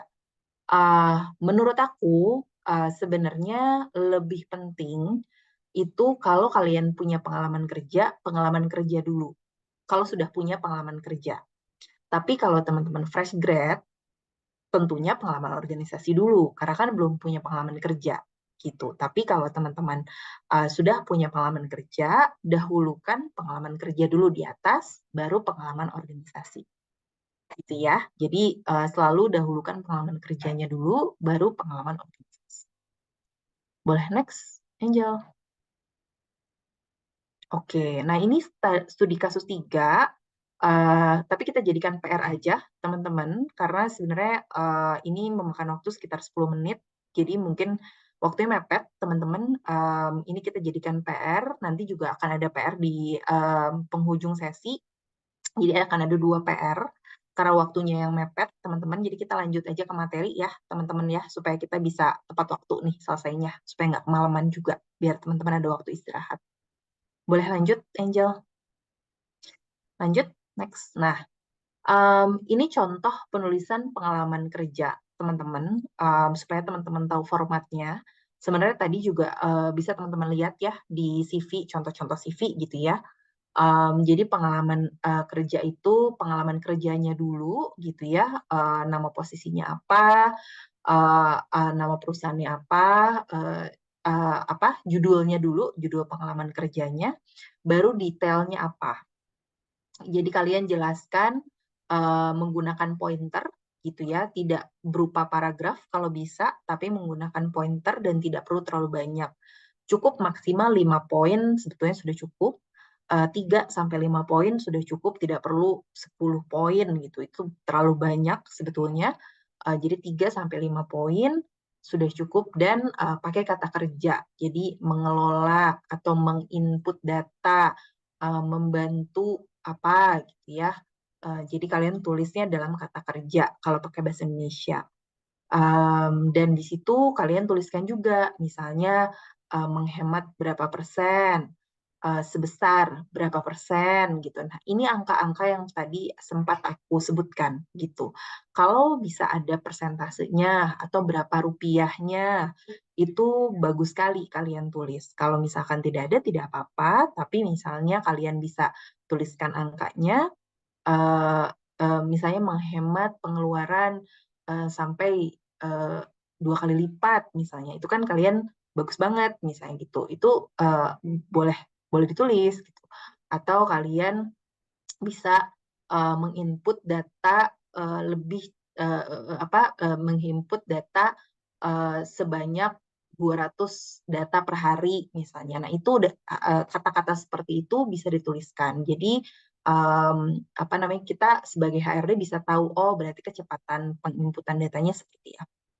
Gitu teman-teman. Boleh next Angel? Nah, ini untuk kemampuan diri. Jadi ini yang biasanya disebut skill gitu ya. Kalau teman-teman tulis di CV itu biasanya teman-teman tulisnya di bawah gitu ya. Jadi kemampuan diri atau skill ini tergantung dari posisi juga kebutuhannya apa. Ada yang mungkin butuhnya teknis, ada yang non teknis, ada yang butuhnya skill Excel mungkin, ada yang butuhnya skill beda-beda, ada yang butuhnya mungkin skill coding mungkin beda-beda setiap posisi teman-teman. Jadi ada yang butuhnya mungkin tidak butuh kemampuan skill tertentu ya gitu. Tapi yang pasti kalau zaman sekarang skill Microsoft Office gitu ya, baik itu Excel, Word, PowerPoint itu sudah pasti di semua posisi gitu. Itu pasti dipastikan sih kemampuan menggunakan internet gitu, komputer itu sudah pasti di semua posisi. Tapi biasanya yang spesifik, yang teknikal seperti coding itu kan posisi tertentu ya teman-teman. Gitu. Jadi nggak semua posisi membutuhkan gitu. Dan tentunya HRD akan lihat apakah pelamar kandidat gitu ya memiliki kemampuan teknis yang relevan dengan pekerjaan tersebut atau enggak. Nah, kalau teman-teman memiliki gitu ya, tentu harus dimasukkan ke dalam CV supaya kelihatan oleh HR, oleh HRD, oleh recruiter skill tersebut ada di CV gitu. Dan kalau bisa kalian jangan masukannya dalam bentuk bar atau level atau bintang. Jadi kan HRD-nya juga bingung. Bintang 5, bintang 7 gitu kan kita juga bingung membacanya apa. Tapi dituliskan aja dalam bentuk misalnya ada sertifikasi tertentu atau level misalnya kalau bahasa Inggris kan misalnya ada TOEFL, ada nilai TOEFL-nya gitu. Jadi apa namanya HRD juga bisa tahu skill-nya itu berdasarkan level TOEFL-nya berapa misalnya gitu. Boleh next, Angel? Oke, nah ini deskripsi diri yang lumayan mirip-mirip kiri dan kanan gitu ya. Tapi juga ada yang salah satu lebih baik dibanding yang satunya lagi gitu ya. Boleh kalian baca dulu teman-teman dan kalian lihat nih mana yang lebih baik dan kurang-kurangnya di mana gitu.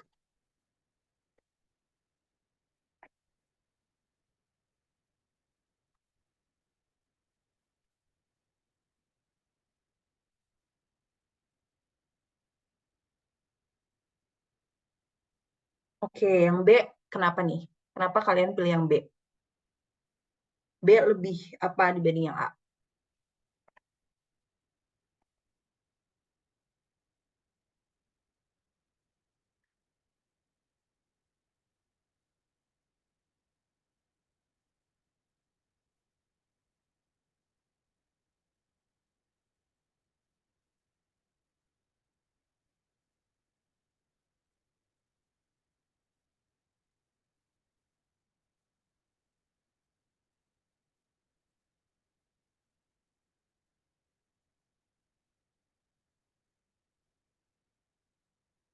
Kayak lebih to the point. Oke, sudah ada jurusan kuliahnya, keterampilan pencapaian, minat bekerja di posisi apa? Oke, betul.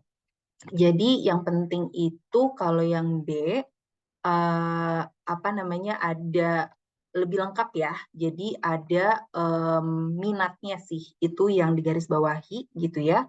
Jadi dia minatnya kemana itu dijelaskan. Terus kalau yang di B itu pencapaiannya gitu ya. Dia juga jelaskan pencapaian di mana. Boleh next, Angel. Nah, jadi dua hal itu yang di-highlight. Jadi pencapaiannya dan minatnya itu yang terlihat sangat berbeda dibanding yang sebelah kiri gitu ya. Kalau yang atas kan kurang lebih mirip-mirip gitu ya, menyelesaikan kuliah cum laude, yang kiri juga hasil memuaskan, terus apa namanya mengikuti pelatihan, ini juga meningkatkan kemampuan gitu ya. Tapi kalau yang B itu dia betul-betul apa namanya ada pencapaian yang terukur dan juga ada minat yang memang disebutkan gitu. Kalau yang kiri tidak ada, teman-teman. Jadi lebih baik yang B sebetulnya. Gitu. Jadi kalau teman-teman bikin summary, profile summary di bagian paling atas CV, lebih baik dibuat seperti ini. Itu. Boleh next, teman-teman. Boleh next, Angel. Oke, teman-teman. Nah, jadi deskripsi diri itu apa? Deskripsi diri itu adalah sebetulnya kalimat singkat atau paragraf. Biasanya paragraf, satu paragraf yang berisi beberapa kalimat.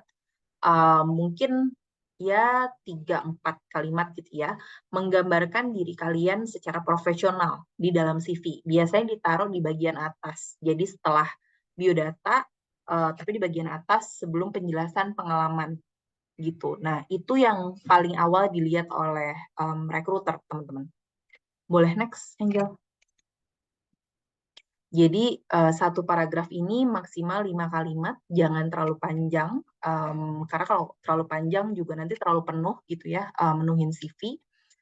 Jadi harus betul-betul secara singkat bisa menggambarkan siapa kalian gitu ya, background kalian, latar belakang pendidikan, apa namanya skill kalian atau kualifikasi kalian seperti apa, dan juga minat kalian, apa yang kalian inginkan. Gitu. Jadi di dalam 5 kalimat itu harus bisa menggambarkan semua itu, teman-teman. Gitu. Nah, itu yang disebut oleh profile summary atau deskripsi diri. Gitu. Boleh next, Angel? Oke, nah ini penutup, teman-teman, wrap up. Jadi untuk struktur penulisan CV, kalau tadi teman-teman masih ingat, di atas itu pasti biodata gitu ya, ada judul pasti tentunya harus ada, nama, lalu data pribadi, deskripsi atau profile summary, baru setelah itu ke penjabaran riwayat gitu ya, baik itu riwayat pendidikan, pengalaman kerja, dan skill. Dan tentu kalau misalkan kalian mau melampirkan yang lain-lain gitu ya, baik itu kalian mau melampirkan ijazah dan sebagainya apabila diperlukan. Walaupun sebagai tips kalau untuk CV sebetulnya tidak perlu melampirkan ijazah dulu, hanya apabila diminta saja gitu.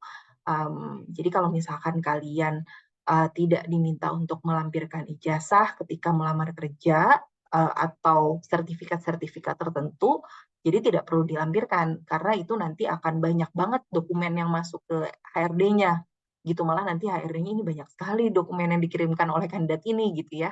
Jadi sebetulnya di awal cukup kirimkan CV dulu aja, nanti baru biasanya HRD akan minta dokumen yang dibutuhkan gitu, baik itu ijazah atau biasanya akan minta yang lain-lain, kartu keluarga atau KTP dan sebagainya, itu akan diminta belakangan. Jadi tidak perlu mengirimkan yang belum diminta, teman-teman. Cukup CV aja udah cukup kok. Gitu. Itu sampai sini ada yang mau ditanyain nggak, teman-teman? Atau masih bingung? Semoga udah cukup jelas ya, teman-teman, penjelasanku. Kalau ada yang masih bingung, boleh tanya, boleh open mic juga kalau mau tanyanya langsung. Karena kita mungkin bisa 5 menit atau maksimal 10 menit untuk tanya jawab. Ya, boleh Arida, silakan. Selamat malam Kak Adisa, saya izin bertanya Kak. Ya. Terkait penulisan tempat tanggal lahir, kenapa kita harus menuliskan? Kemudian yang saya ingin tanyakan Kak, kenapa kalau di loker itu membatasi umur, semisal ada loker admin maksimal umur 25 tahun. Nah, alasan memaksimalkan umur kenapa? Kemudian satu lagi Kak, jika kita fresh graduate terus selama kuliah kita tidak aktif organisasi, apa yang harus kita tulis di CV Kak? Tidak aktif organisasi dan tidak punya pengalaman magang. Terima kasih Kak. Oke, terima kasih Arida. Aku jawab dulu satu ya, baru kita maju ke Aradea ya. Oke, untuk pertanyaannya Arida, yang pertama untuk batasan umur. Tadi pertama, kenapa harus tempat tanggal lahir dicantumkan untuk tahu umur gitu? Itu satu. Kenapa harus tahu umur? Karena sebenarnya ada beberapa pekerjaan yang dari sisi employer atau dari sisi perusahaan itu perlu tahu umur. Karena tipe pekerjaan ini mungkin nggak admin ya, ada tipe pekerjaan yang memang kita perlu tahu umur dikarenakan tipe pekerjaannya ini berhubungan dengan misal jam kerja yang apabila umur-umur tertentu nih berbahaya bagi kesehatan gitu. Ada yang misalnya kalau misalnya umurnya sudah usia lanjut, tidak mungkin bekerja di posisi tersebut. Contoh usia lanjut itu misalnya di atas 40 misalnya ya, kalau misalnya di atas 40 atau di atas 50 tapi bekerja di shift malam, kan kita juga takut ya kalau misalnya mengganggu kesehatan gitu. Jadi kita membatasi umurnya biasanya gitu, atau usia tersebut bekerja di lapangan gitu. Nah itu juga apa namanya, kita harus tahu umur, ada batasan umurnya untuk pekerjaan-pekerjaan tersebut gitu. Nah makanya ada beberapa tipe pekerjaan yang kita memang membatasi umurnya gitu. Nah, mungkin bukan admin ya. Nah, atau mungkin ada beberapa pekerjaan yang mengutamakan usia-usia muda karena contoh kebutuhan mereka mungkin lebih ke frontliners, mencari yang apa namanya, lebih bisa berinteraksi dengan tamu, yang mereka lebih bisa ramah, yang mereka lebih bisa mungkin apa namanya, tergantung ya dari cara komunikasinya, kan mungkin berbeda ya kalau orang muda gitu. Tergantung dari tipe dari tamunya ini, tipe dari marketnya gitu. Mungkin tipe dari market ini Gen Z nih, kita juga harus cari CS mungkin customer support yang Gen Z gitu ya. Nah jadi kita cari kita cari batasan umurnya juga yang muda-muda gitu. Jadi dibatasi ini umurnya gitu ya, dari customer support-nya atau mungkin dari apa namanya, dari posisi ini kita batasi umurnya gitu. Ada alasan itu juga sih, Farida gitu ya. Biasanya seperti itu. Jadi nggak hanya admin aja sebetulnya. Jadi ada pertimbangan seperti itu. Itu. Nah, kadang-kadang ada yang tanya juga, kenapa sih ada pembatasan gender? Ada yang nyarinya cewek gitu ya, ada yang nyarinya cowok, nggak hanya umur. Itu juga biasanya dari jam kerja. Jadi di apa namanya, di beberapa posisi tertentu kita mengutamakan kalau kerjanya malam itu gendernya laki-laki karena demi keamanan gitu. Jadi biasanya gitu. Kalau misalnya jadi jam-jam yang siang, jam-jam yang mungkin lebih aman lah untuk perempuan bekerja, itu kita terbuka untuk perempuan. Nah, biasanya jumlah laki-laki dan perempuannya itu mungkin nanti disesuaikan sama perusahaan. Oh, kalau shift yang siang lebih banyaknya di perempuan. Kalau laki-laki kita taruhnya di shift malam gitu. Jadi nanti HRD-nya yang ngatur tuh gitu.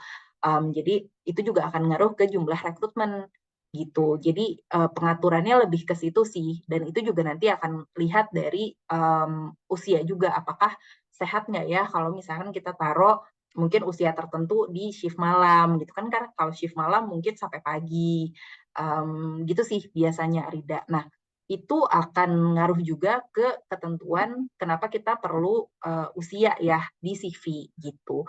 Kalau usia sih pasti akan perlu sih semua di CV, karena kan pasti kita akan butuh, misalnya nih, kenapa kita butuh tahu usia, kadang-kadang ketika kita hire orang, kita mau masukin ke tim tertentu gitu ya, kita kan perlu tahu juga, bukan kita nggak ngebolehin usia tertentu, tapi kita terbuka untuk usia berapapun, tapi kita kan perlu tahu, misalnya di tim kita itu apa namanya, demografinya usianya range-nya dari berapa sampai berapa sih, jadi kita tahu gitu.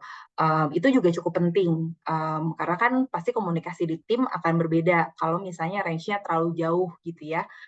Tapi kan kita tahu, di tim kita ini range-nya dari 25 sampai 35 misalnya. Jadi kita tahu nih range-nya. Ketika di satu tim, misalnya di tim, let's say di tim marketing, range-nya dari 25 sampai 35 gitu. Jadi kita tahu.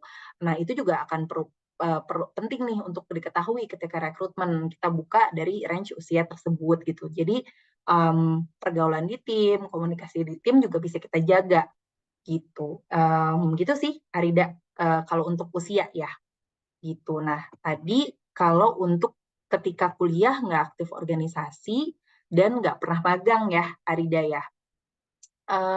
Mungkin yang penting adalah ketika mau melamar kerja gitu, bisa dibantu dengan pelatihan-pelatihan gitu ya. Jadi mungkin pelatihan-pelatihan itu bisa pelatihan online, kursus-kursus online kan zaman sekarang udah lumayan banyak ya, Arida ya. Ngambil kursus online, baik itu yang banyak yang free juga atau berbayar, itu juga bisa membantu yang sertifikasi online gitu ya. Itu juga bisa dimasukkan. Mungkin proyek-proyek ketika kuliah kalau misalnya pernah mengerjakan gitu ya, apa namanya, ada proyek apa misalnya pernah mengerjakan jurnal, itu juga bisa dimasukkan. Um, ya itu cukup cukup bisa dimasukkan sih kalau tidak pernah berorganisasi sama sekali. Atau mungkin apa namanya ya selama selama menunggu pekerjaan mungkin sambil mengambil freelance itu juga bisa. Tapi pelatihan online itu sangat membantu sih, menurutku itu sangat membantu gitu. Karena sekarang banyak banget yang apa disediakan secara online gitu. Jadi sambil apa namanya sambil menunggu dapat panggilan kerja gitu sambil mengisi waktu dengan kursus itu sangat ya sambil nambah ilmu juga sambil itu bisa mengisi di CV juga sih gitu dan itu sangat apa ya menurutku sangat bisa dilihat oleh HRD gitu daripada CV-nya kan betul-betul kosong ya dan ya daripada kosong itu jadinya kita tidak ada yang kita jual ke HRD gitu jadi lebih baik diisi dengan si pelatihan-pelatihan itu. Gitu. Semoga cukup menjawab ya Arida ya. Ya Kak, terima kasih banyak ya Kak. Ya, sama. Oke, kita ke Aradea kalau gitu. Baik, Kak Adisa, terima kasih sebelumnya. Yang mau saya tanyakan ini terkait gimana sih Kak cara penulisan summary profile untuk teman-teman yang mau switch karir. Jadi misalnya tadinya ada pengalaman kerja sebagai seorang sales, terus ingin switch karir ke bidang HR. Seperti itu Kak. Terima kasih. Oke, menarik. Um, Oke, jadi Aradea tetap bisa tulis dulu pengalaman kerjanya Aradea di sales gitu ya. Misalnya ini Aradea gitu ya. Jadi Aradea tetap bisa tulis pengalaman kerjanya Aradea di sales. Misalnya Aradea background-nya dulu nih, misalnya Aradea lulusan apa, berpengalaman kerja di sales selama misalnya 5 tahun gitu ya, tapi punya passion di bidang HRD. Dan kenapa gitu. Jadi ditulis kenapa punya passion di bidang HRD tersebut. Dan apa yang sudah Aradia lakukan terhadap passion tersebut. Jadi misalnya Aradia volunteering kah di bidang HRD tersebut atau mungkin pernah mengerjakan proyek apa di perusahaan Aradia terkait HRD atau membantu apa misalnya gitu ya yang terkait HRD secara volunteer misalnya gitu. Jadi harus ada buktinya dulu bahwa Aradea sudah menuju ke HRD gitu.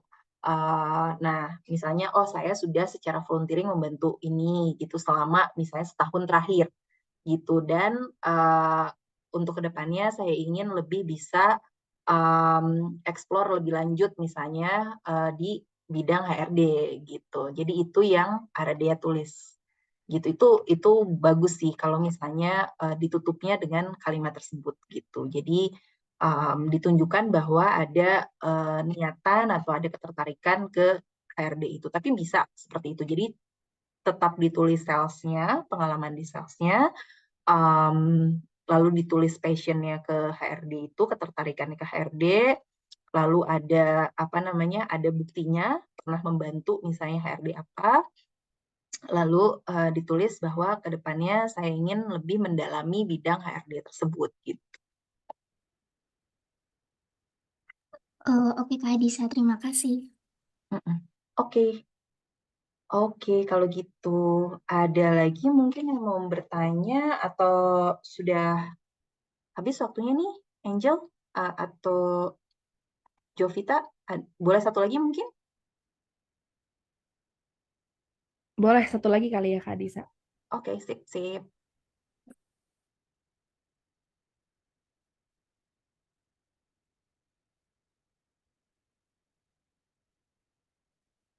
Oke, boleh Nada mau tanya ya?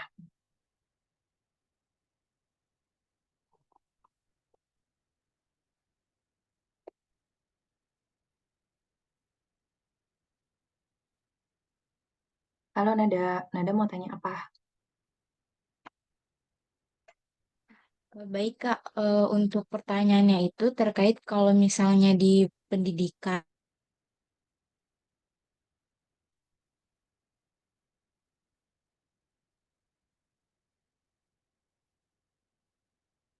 Ya, maaf Kak, tadi sempat keluar.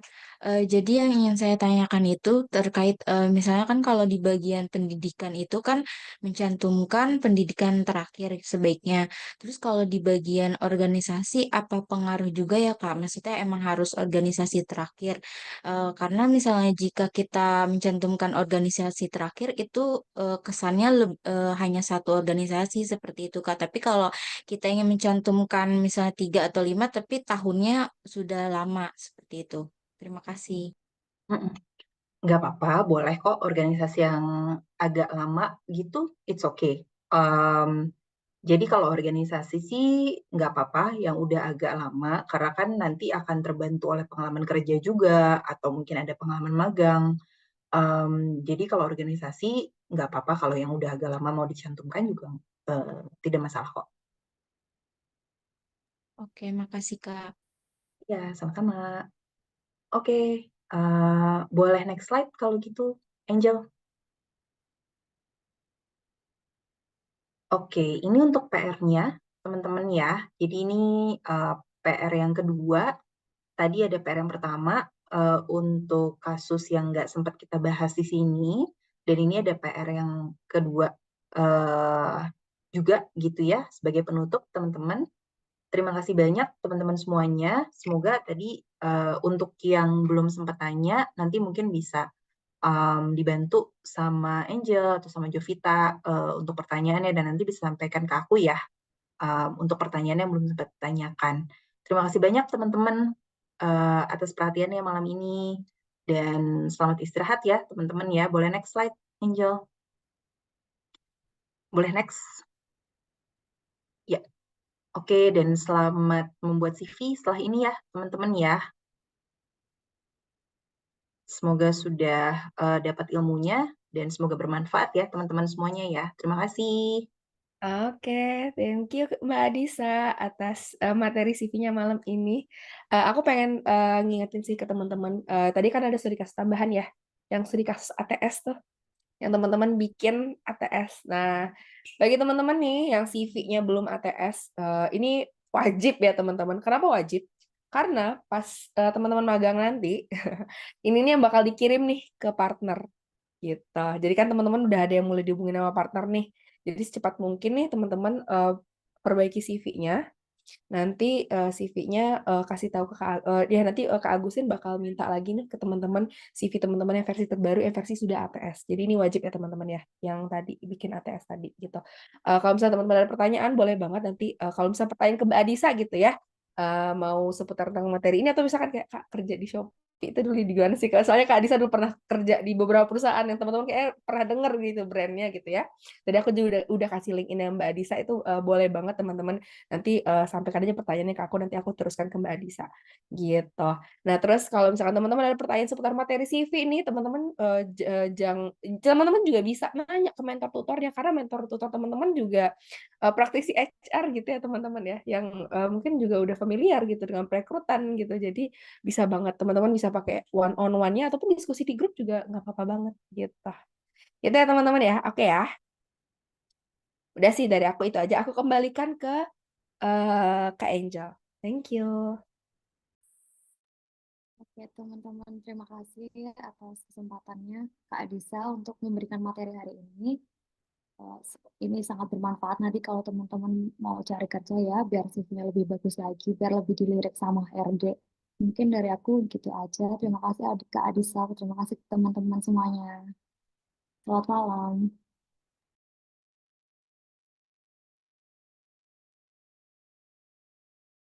Terima kasih Kak.